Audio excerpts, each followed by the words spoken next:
I computed the curvature tensor of a particular metric that had a sort of symmetry of a wall, but rather than compute it specifically in 4 dimensions, I did it in a general number of dimensions.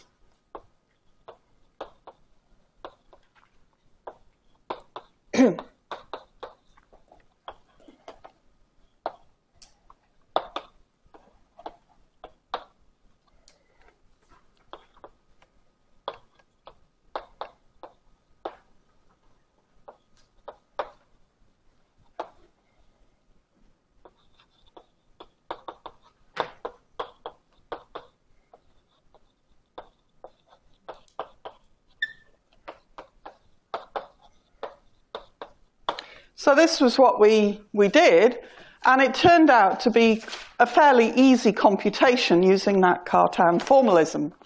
So we found that the connection 1 forms were just the, instead of calling naught, I'll call them theta gamma, were the connection 1 forms of the gamma metric, whatever they may be.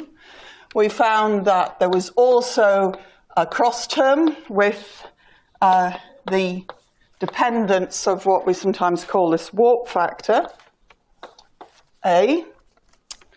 And then when we computed the curvature 2 forms, we saw that they were, given in terms of the background 2 forms.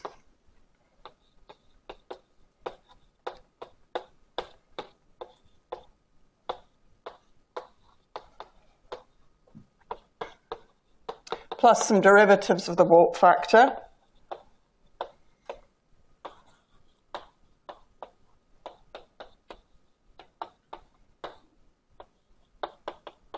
Sorry, this is not the 2 form, these are the Ricci components that I've written down here. So this was what we calculated, and it was reasonably straightforward. So what I want to do now is to build up this is really a sort of like a Lego brick of building gravitational solutions in higher dimensions. So I want to start combining now different bricks so you can see how things piece together. But before doing that, I just want to actually just even look at this metric and just discuss some very simple black-brane solutions. So suppose A is identically 1.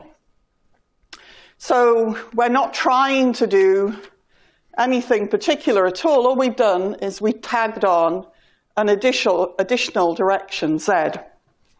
Then, obviously, all the derivatives of A vanish, so our ZZ vanishes.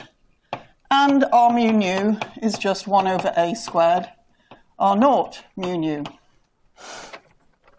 So if gamma, this gamma mu nu of X here, if that is an Einstein manifold, in other words, if it has vanishing Ricci tensor, then the Ricci tensor of this higher dimensional metric will also vanish.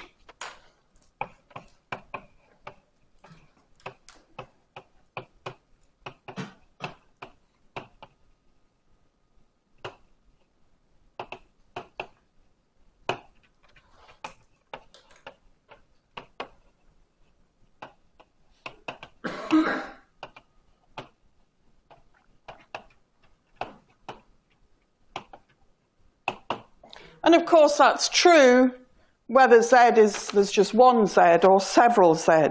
So let's have a look at an example of this.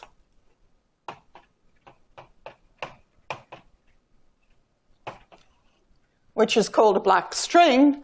And for this, all we do is we take the Schwarzschild metric and add an extra dimension, Z.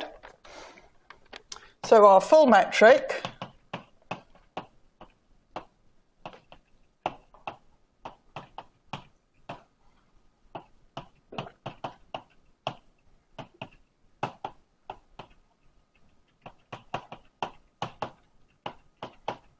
is simply Schwarzschild with 1 extra dimension. So our horizon now is cylindrical.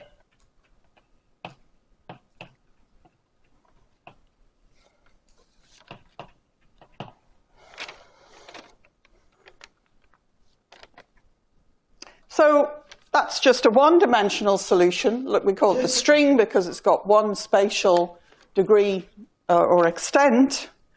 And so if I let dz squared go to sort of dz squared, where now this is just some flat n-dimensional manifold, I got the same argument. I can build it up iteratively. I can add another dimension to this metric with no warp factor, and because this satisfies vacuum Einstein equations in however many dimensions, the n plus 1 dimension, d plus 1 dimensional metric will also satisfy it. So this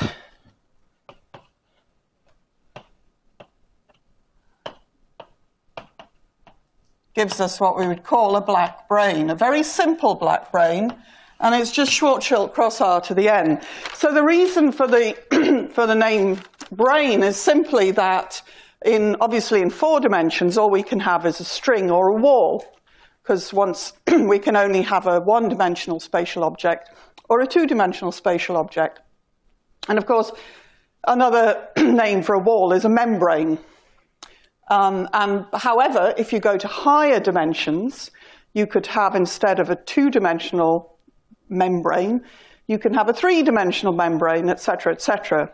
So when people were exploring solutions in supergravity in the sort of early 80s, then they wanted to have a sort of general name for these extended objects. So it became just brane rather than membrane.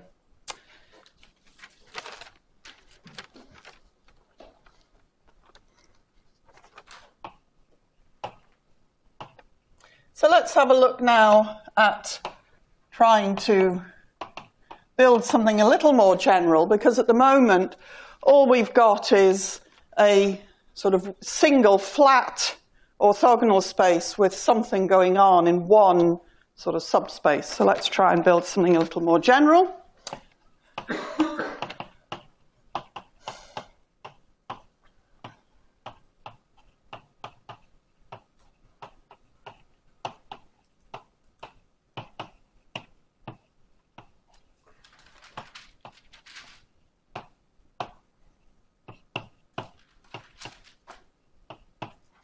So now I'm going to say I'm going to take 2 of these arbitrary metrics. So the idea here is this g mu nu depends on x, and this thing has dimensions p. And here, this gamma depends on y, and we're saying this has dimensions n. So I'm just piecing together now 2 of these little Lego bricks. And it's reasonably clear from the Cartan approach that the connection one forms of G and gamma don't mix at this level.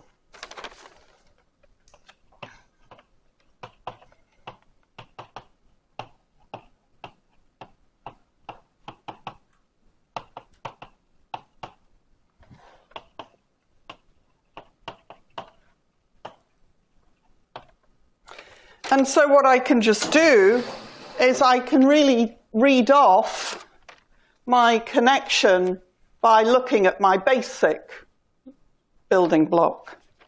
So I can read off that if I take the G ones,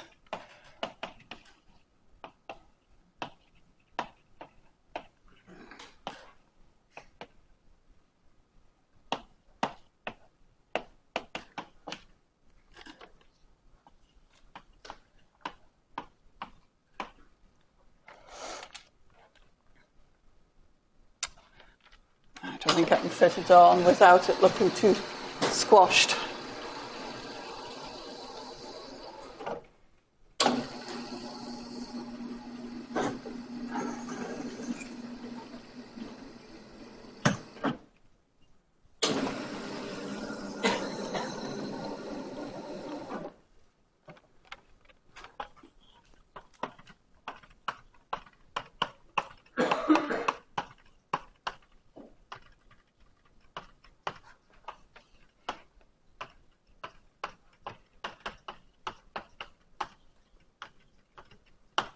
So I haven't really done any work here because you can see just from the structure of the Cartan equations that all you're doing is doing the same calculation that we did the other day for the domain wall, and you're doing it either in the G subspace or in the gamma subspace.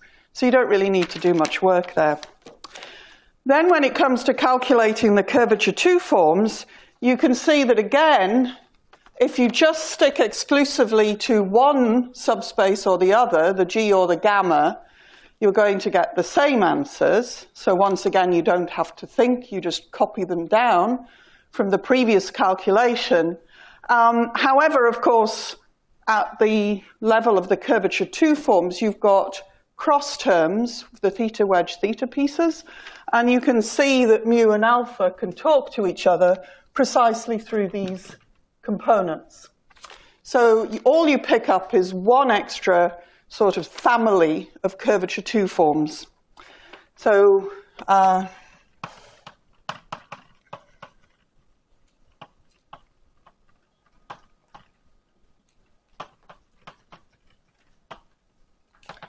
just rewrite them down, but they were in the notes.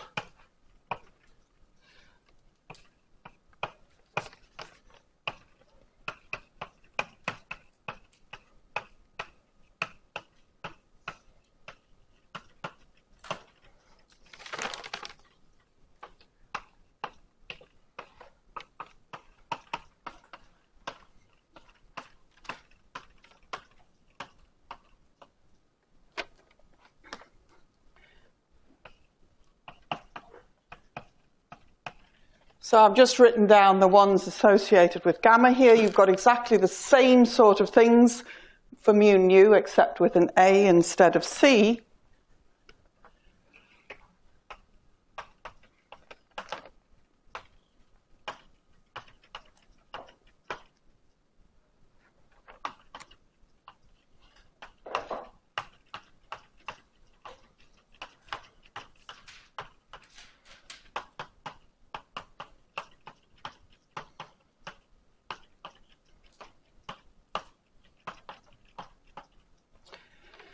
And so that's the new term. So provided you're in a situation where you can kind of decompose your metric into these block diagonal pieces, where within each box in your block diagonal you have a lower dimensional metric, then you know exactly how to combine those tensors together to give you the higher dimensional Riemann curvature. So you're really just kind of, you know, for Riemann you're taking, if Riemann's exclusively in a subspace, you're more or less just picking out the curvature of the subspace plus warp factor corrections. Or you've got crosstalk between the two subspaces, but that occurs in mixed Riemann components, and those are only ever sort of gamma-gamma terms, and so they're always first order. So you see, you can start to sort of build up an intuition of the pattern of the way a curvature tensor depends on the various different subspaces from which your, you know, the full metric is constituted. So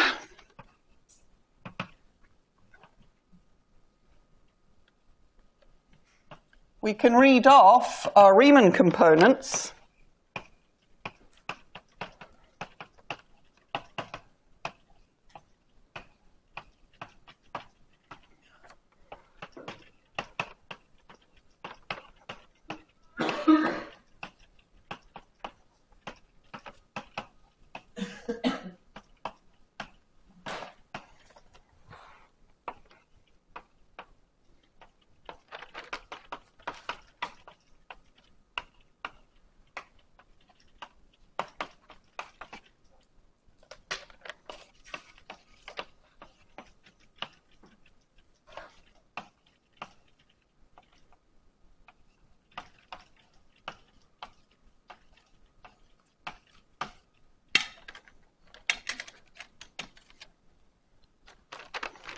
So that was what I was saying, where something is exclusively in the one of the subspaces, you simply get the background Riemann plus warp factor pieces, and then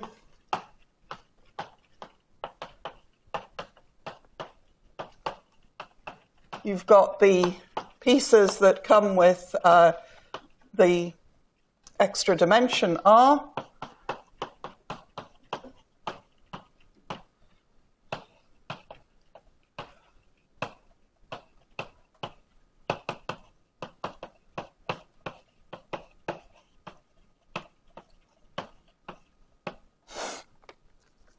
So here's your Riemann tensor for that higher dimensional metric that we wrote down on the top right-hand corner with relatively little pain.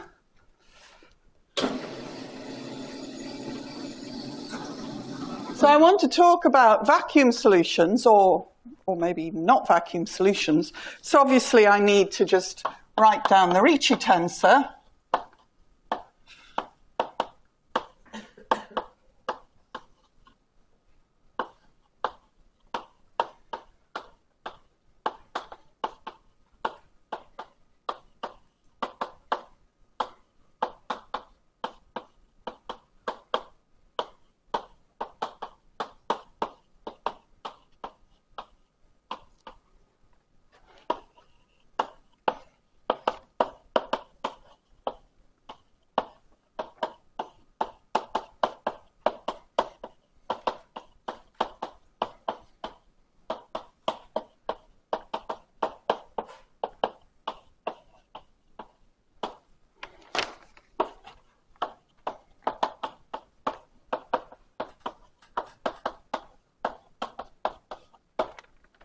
A lot of writing down today. So the way I've written it down there, you can kind of see the pattern that, that you're getting from each of these subspaces. So if you have more than one dimension in your subspace, you pick up a sort of square of the first derivative of that warp factor, and in the crosstalking, you see these dimensionality of these subspaces coming in. So this is really a building block for building pretty much most black branes that you're likely to come across. So what I'm going to do now is to discuss a few solutions to the Einstein equations. We'll start with vacuum solutions and discuss why these are important or what they're used for. So here I've just done one. You can imagine sort of building up some quite general dimensional solutions. So let's look at a first example.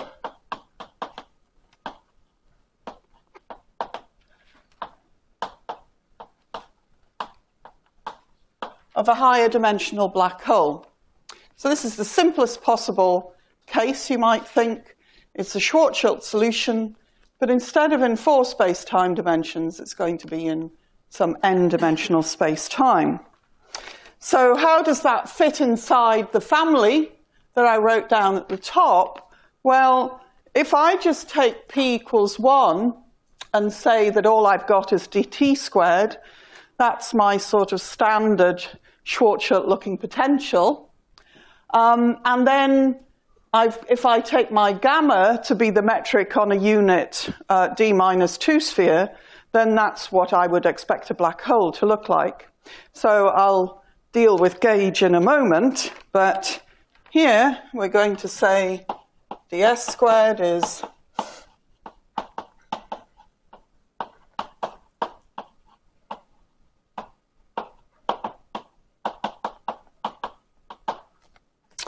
So that's how we would build or start to look at finding a higher dimensional Schwarzschild solution.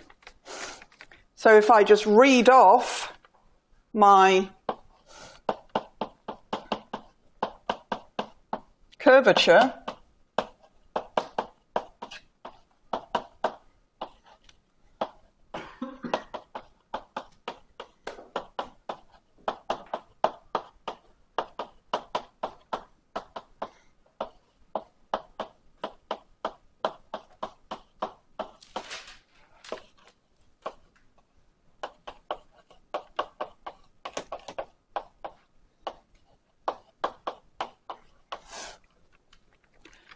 So this is what I have to solve. I set those functions to 0 and I solve it.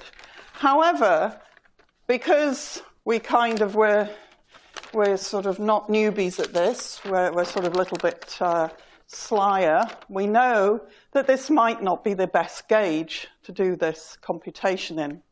So I'm going to simply look for a solution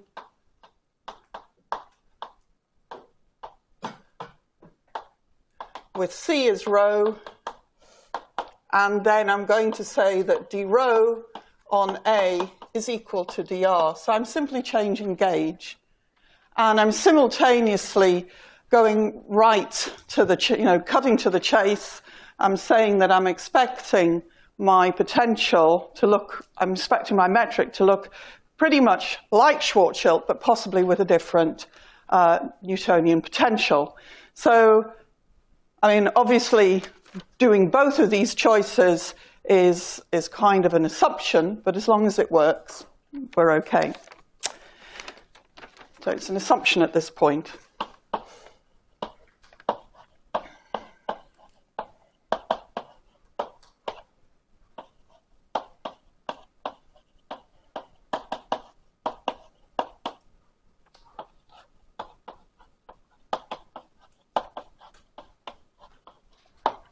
So I just need to rewrite my curvature in terms of my new radial coordinate rho. And so now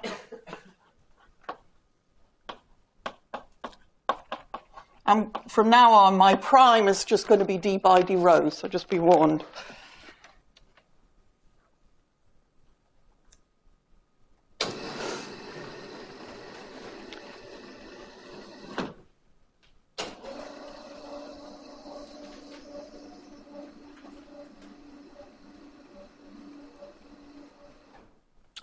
So what I'm going to do is I'm going to look at the theta-theta equation, mainly because it doesn't have an A double prime term in it. And so if I manipulate that, I should end up with a first order equation. And if you remember, when we looked at the spherically symmetric metric, so when we were deriving Schwarzschild, or in fact actually the metric of a star, it was a first order equation that was the most helpful in getting started and getting a physical interpretation of the constant of integration, which was a mass term. So if I look here at r theta theta, so it's got a C double primed on C in it. So here's my, or where this is now d squared C by dr squared. So this is my A primed. So here we got that term becoming AA primed on rho. Then I've got the second piece, which is dA by d rho, dC by d rho. So dA by d rho is just going to be A primed. dA by dr is AA primed. dC by dr is A. And so what I end up with is yet another A primed on rho.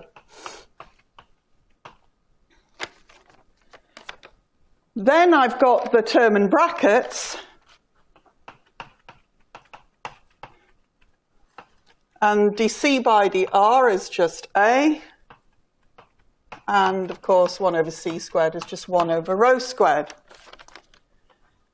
So that's my theta-theta component of Ricci, and I can rewrite this as a total derivative.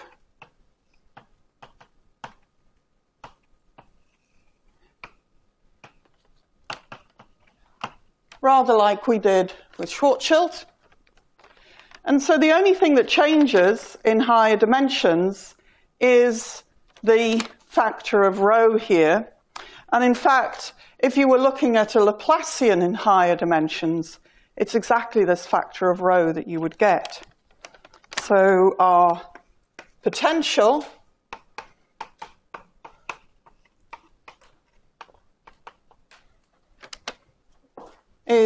looks like Schwarzschild, but with a different fall-off in R, and the fall-off in R is exactly what you would expect from a Newtonian, or Newtonian potential. So it's a solution to the Laplace equation in the relevant number of dimensions.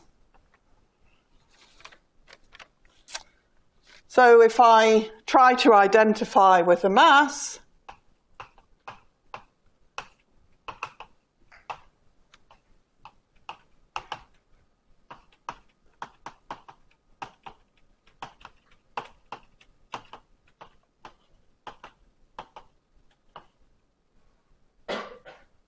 it's actually minus C really here.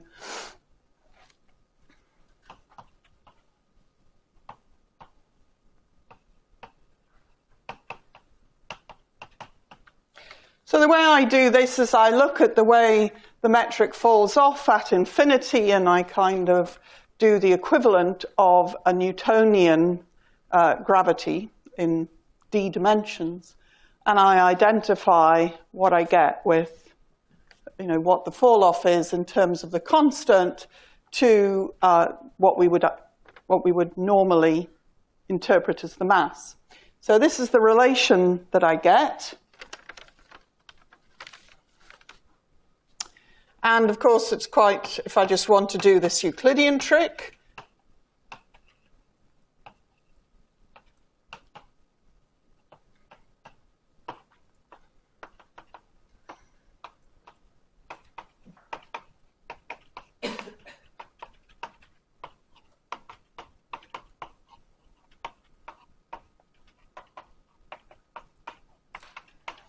if I go near the event horizon, I look at what my TR or tau rho section of the metric looks like. I can approximate V, where I suppose that V is A squared. I suppose I've put my notation V simply because I'm thinking of a Schwarzschild potential. So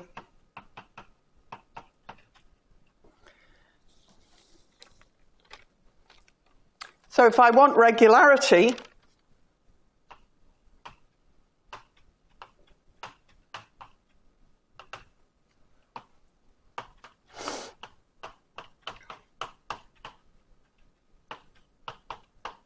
I have this same relation that the periodicity of tau has to be 4 pi over the derivative of the potential at the horizon.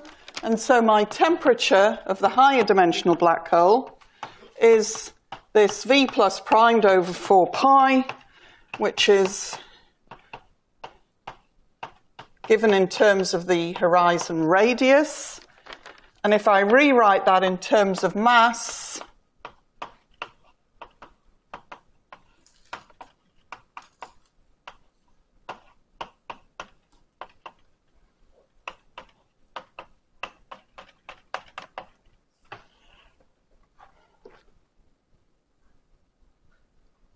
sometimes it just doesn't respond.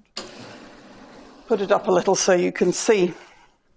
So we see that the temperature of a higher dimensional black hole is still inversely proportional to mass. It's a different power now, but it still increases as the mass decreases. So we don't solve the problem of negative specific heat simply by adding extra dimensions to a black hole.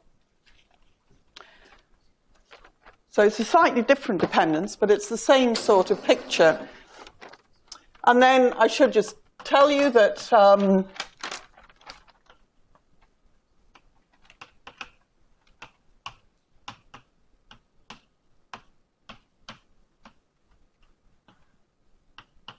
obviously you can get rotating higher dimensional black holes, but because in higher dimensions your rotational group is now more, it's obviously a bigger group, and you have more sort of the equivalent of J3. So if you're in the O4, for example, you can have two commuting different spins. So you can rotate either in the XY plane or the ZW plane. So obviously there's the angular momentum of a black hole in higher dimensions is a more involved story, but I'll just give you an example.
So here's an example where it sort of quotes, straightforward, unquote, to write down the metric of a rotating black hole. It's rotating in just one subplane, and you can see that because it's picked out, the theta and phi are sort of picking out this subplane. So you can sort of see the structure there. You've got one subspace, which is a d-4 sphere.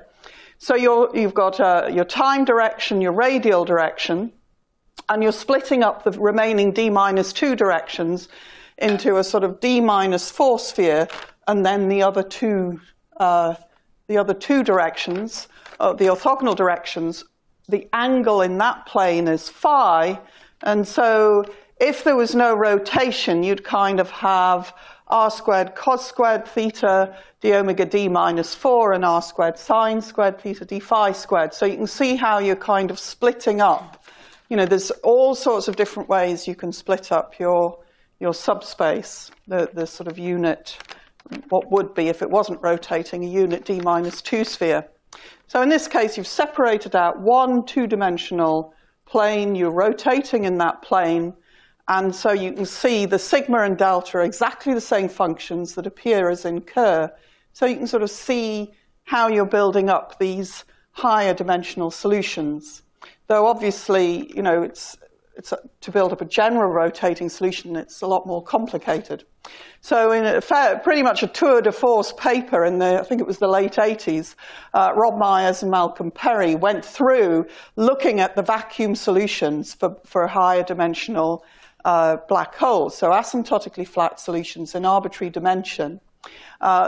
Clearly the equivalent of higher dimensional Schwarzschild is reasonably straightforward, but for rotation, you've obviously got to look into the structure of the rotation group and properly take into account, you know, if you have arbitrary rotation parameters. So that was what they did, and as I say, it's quite a tour de force paper. You know, there's a lot in there. That formula for the mass is also from that paper. So it's sort of one of these things, and at the time, it was probably the situation where people were saying, why are you doing that? You know? So it was still the early days of superstring theory, and at the time, string theorists didn't have a clue about, well, I'm going to be murdered if I say that, didn't have a clue about gravity, but actually it's not that far from the truth. It's sort of, you know, initially they weren't really interested in these sorts of gravitational issues because gravity was a perturbative spin 2 particle, which they knew how to deal with. So, but Malcolm and Rob were sort of thinking further into the future and imagining, well, come on, if you're going to have higher dimensions in string theory, you need to know about gravitating solutions. So let's start trying to map out that space.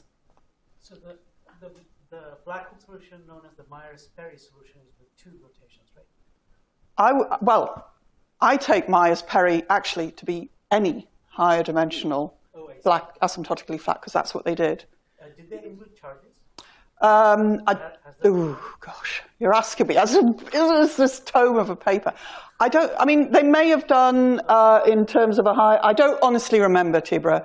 I know for sure they did all these higher dimensional vacuum solutions. The black, I mean, well, we'll see how the time goes.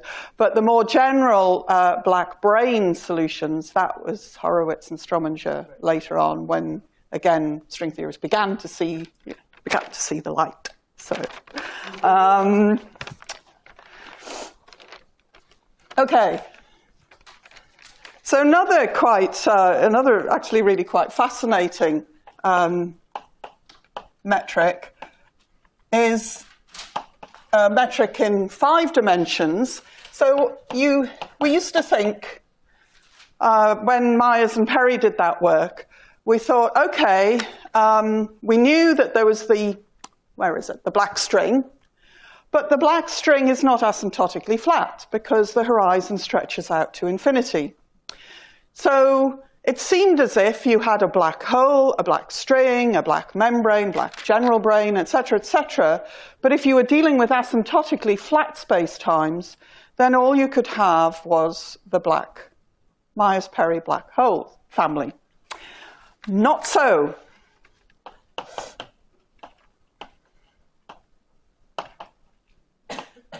about just over 10 years ago. This is sort of one of these examples where you're looking for one thing and find something else. There was a lot of effort being directed at trying to find the higher dimensional C metric, so this accelerating black hole metric. The reason being that we were interested in having large extra dimensions. We thought maybe we lived on a brane world, and if we were going to properly analyze production of black holes at the LHC, we needed to have a solution of a black hole on a brane, and for reasons, sort of set of reasons, we needed an accelerating black hole solution. So Roberto and Harvey were looking for this, and what they did was they started with the C metric. Now I'm just going to write down the black ring metric, and I'll then sort of talk a little bit about it.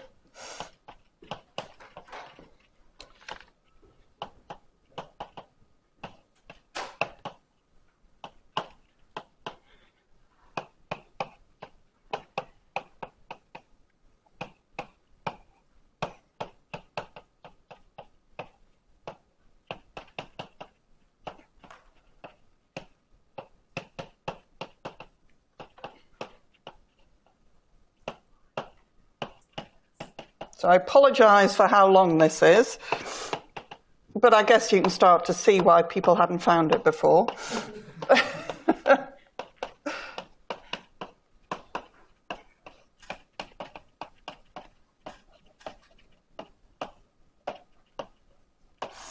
So this is the metric. Mu is 2gma, so that's a familiar thing from our C metric. This little constant c depends on the roots of g.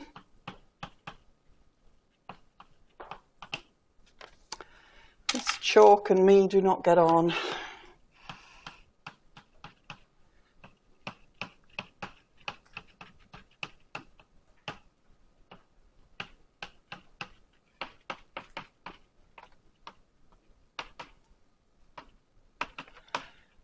More or less a C metric anyway. So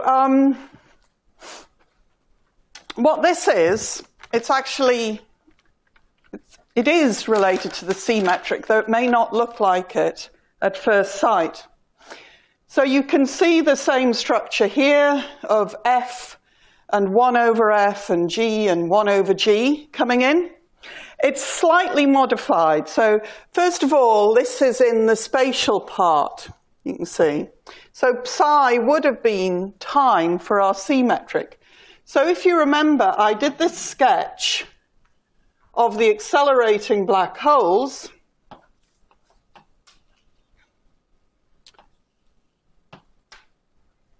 It's a very strange black hole, but anyway. As being a sort of fully analytically continued C metric. Now, if I Wick rotate the C metric, then hyperboloids tend to turn into circles. So if you have x squared minus t squared is some constant, that goes to x squared plus tau squared is some constant. Perhaps I should use r here rather than x. So that turns into this sort of structure. So the event horizon is now a little tube. So that's sort of explaining this part of what's going on. And then you can see that this metric also has some rotation in the sense that there's a cross term between this angle, which is actually the analytically continued time from the C metric, and our bona fide 5-dimensional time. So what that means is we are rotating this tube in this Euclidean time, which is now an angle direction. So geometrically, this describes a little ring, and it's rotating. So in the C metric, we had conical singularities, but it turns out So you can kind of imagine if you had this ring, it might want to contract, or just a gravitational attraction. But if you spin it up, that's going to sort of counterbalance a contraction. So previously, if you didn't want the ring to contract, you would have to put a little conical deficit around the outside to pull it outwards. But as you rotate it up, you kind of lower the deficit angle you need until eventually it just goes away. So there are no conical deficits in this metric when it's sort of properly set up, and they constructed it, in fact, in the early 90s, people were looking at taking the C metric and doing a Kaluza-Klein C metric. So this is really where it comes from. It's an analytically continued Kaluza-Klein C metric. So we're going to do Kaluza-Klein next week, but for now, we're just talking about higher dimensional solutions themselves. So what's interesting about the black ring is that you can see from here, from this piece, this cross term, it has angular momentum. It also, as you go off at large y, you can also see it's asymptotically flat. So it's a bit like Myers-Perry, far away, but as you come in, you see that instead of having a black hole looking like this, you've got a spinning black ring.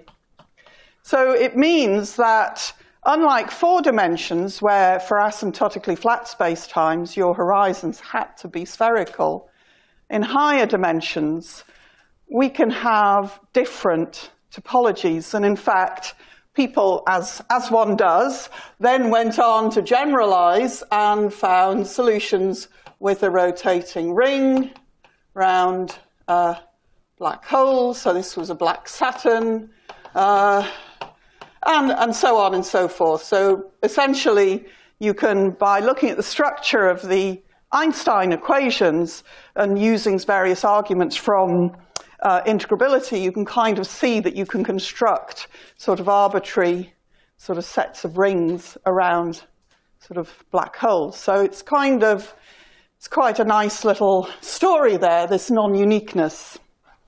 Why does it not work in 4D? So in 4 dimensions, it's essentially coming back. So that's why I stressed asymptotically flat, actually. If you remember, when I was discussing the Schwarzschild potential, we'd got, or for the general solution, we saw we had a kappa minus 2gm on r, and then we had minus lambda on 3r squared, and the kappa was the curvature of sort of, in this case, d omega 2 squared was, so that would be kappa equals 1, dx squared flat would be kappa equals 0, and the two-dimensional hyperboloid was kappa was minus 1. Then this is sort of just a heuristic argument, but basically you can see that if you're in anti-de Sitter, you can have a planar or a hyperbolic black hole, but if you're in vacuum or de Sitter, it's got to be spherical. You can't have cylindrical event horizons in 4D gravity unless you're in anti-de Sitter.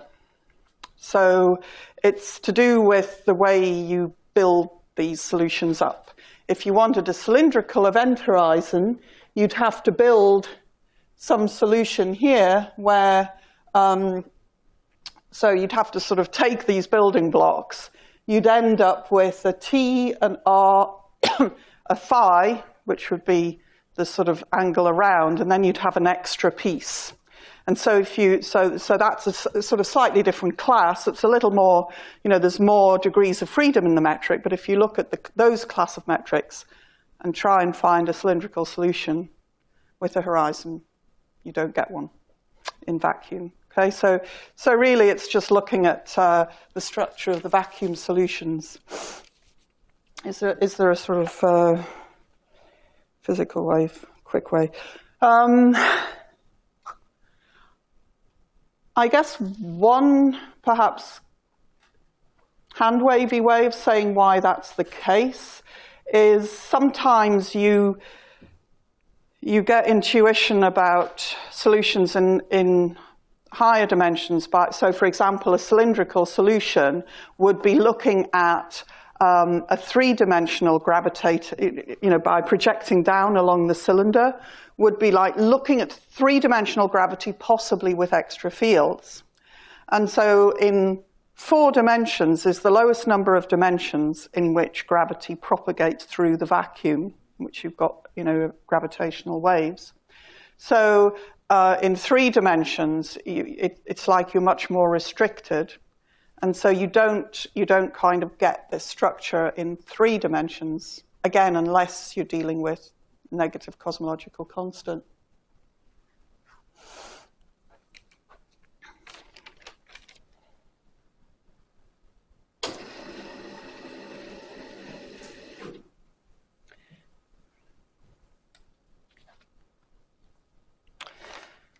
So remember we were talking about entropy, and the entropy being the log of microstates.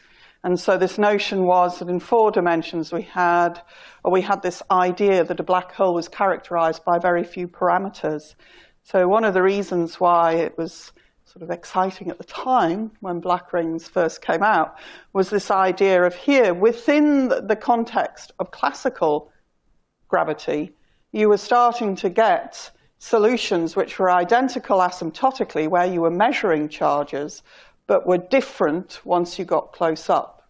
So here's where you start to see more coming in. Okay, so there's more degrees of freedom. Unfortunately, as it turns out, which we will be discussing later, most of these solutions are not actually stable, so they're not really legitimate extra degrees of freedom.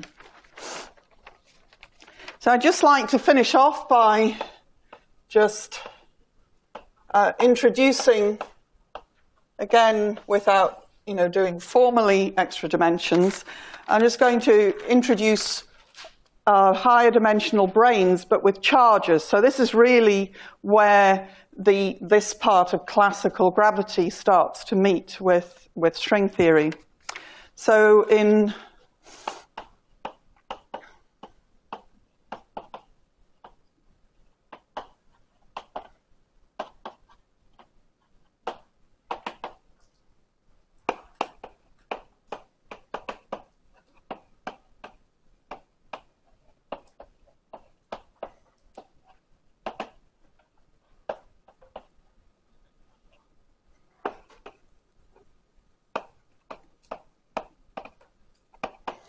string theory, we're often interested in classical solutions of a higher dimensional supergravity. So these could be either as backgrounds or as alternative descriptions of objects that you have an inherently stringy description of. But there's a whole slew of possible solutions, and these were categorized by Horowitz and Strominger.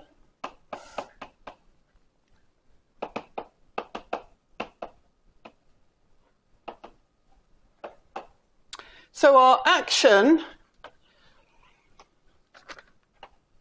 if I look at a 10-dimensional, focus on a particular number of dimensions.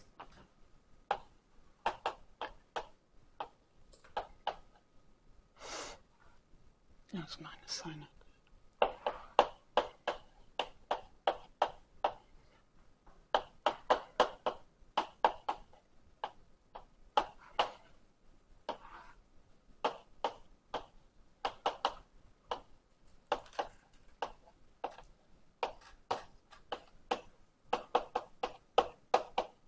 So I'm just giving a sort of schematic representation. This is your sort of general type 2 supergravity action.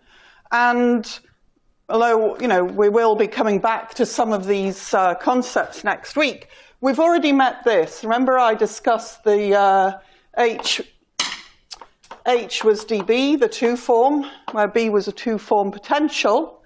Here, this is the same notion, but where now A is a p-form potential. So dA is like the field strength. And depending on whether P is odd or even, that tells you which sort of supergravity that you're actually in. So for example, 2b supergravity will have even P's and 2a supergravity will have odd P's. That's the right way around, I've got it.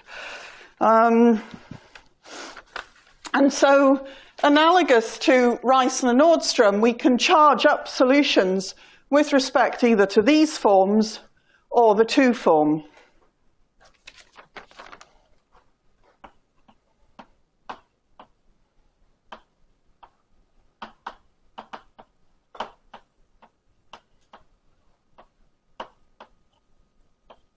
So, for example, we've got electric solutions. So when we mean an electrically charged solution, I'll focus in just by giving it for this, the 2 form, would have an HT R, let's say, X. So the important thing is that there's a T component in there. And then you have magnetic solutions where H would now be sort of 3 angles, theta, phi, psi, and it would be the area form on an S3.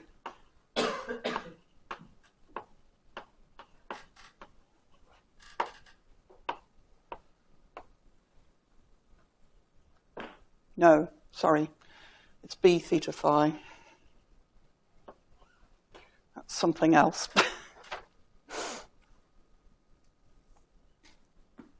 No, I mean, I'm trying to think. No, it is F theta phi, isn't it?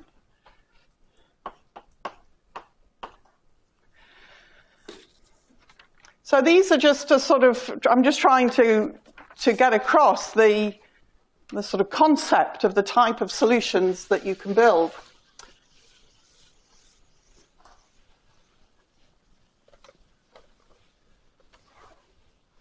Now in 4 dimensions, again, it seems that 4 dimensions is sort of really special, and there's lots of magic that happens in 4 dimensions.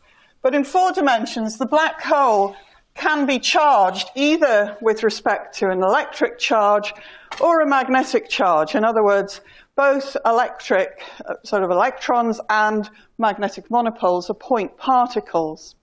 However, in higher dimensions, typically, here you can see that if this is an electrically charged object, then it's actually going to correspond. Remember, I put just this spatial direction x. This is going to correspond to something which is a string, and it's going to have the sort of transverse space is going to be 9-dimensional. So, sorry, 8-dimensional. Whereas your magnetically charged object here, this is an area form on a 3-sphere. So the 3-sphere surrounds the black hole. And so in this case, this turns out to have an extent in 5 spatial directions. So you can see the dimensionality of the electric and magnetic solutions tend to be different. So I just want to finish off with an example where it's sort of charged, where the electric and the magnetic would both have the same dimensionality. And you can see that if I now add another 2 indices to my H, then that sort of steps me up from a string to a 2-brane to a 3-brane.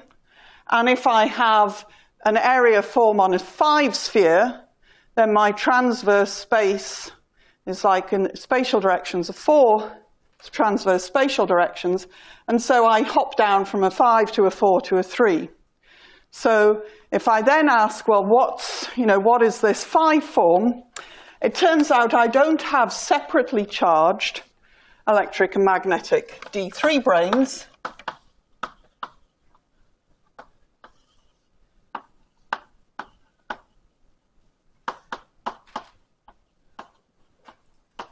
So it's a 5 form, so it comes from a 4-form potential. So this is in 2b, supergravity. And it turns out this has to be self-dual. So our D3 branes are actually both electrically and magnetically charged. It's just a requirement of the particular 5 form. So our 3-brane metric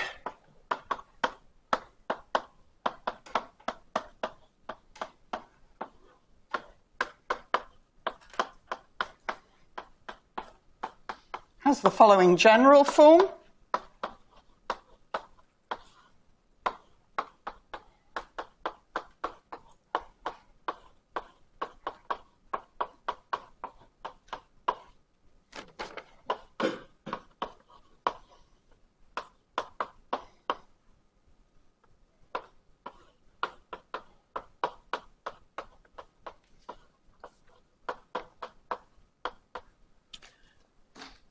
So this is a general 3-brane. So notice we've got R plus R minus. So our 5 form is proportional to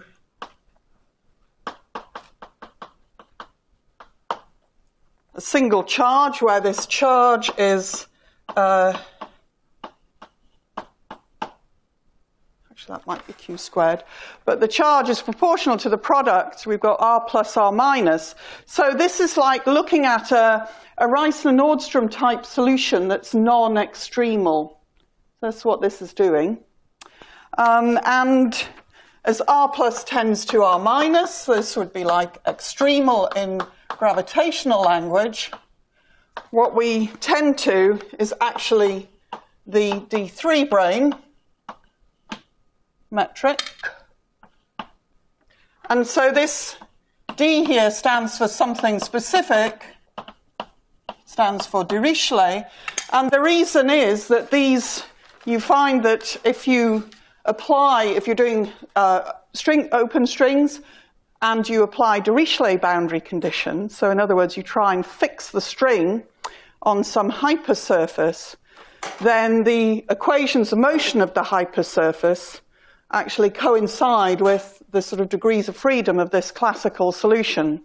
So the reason for the D moniker means Dirichlet boundary conditions. So this D3 brane in string theory is an important solution because this was the sort of prototypical gravitational solution that Maldacena used when he developed his gauge gravity correspondence, ADS-CFT.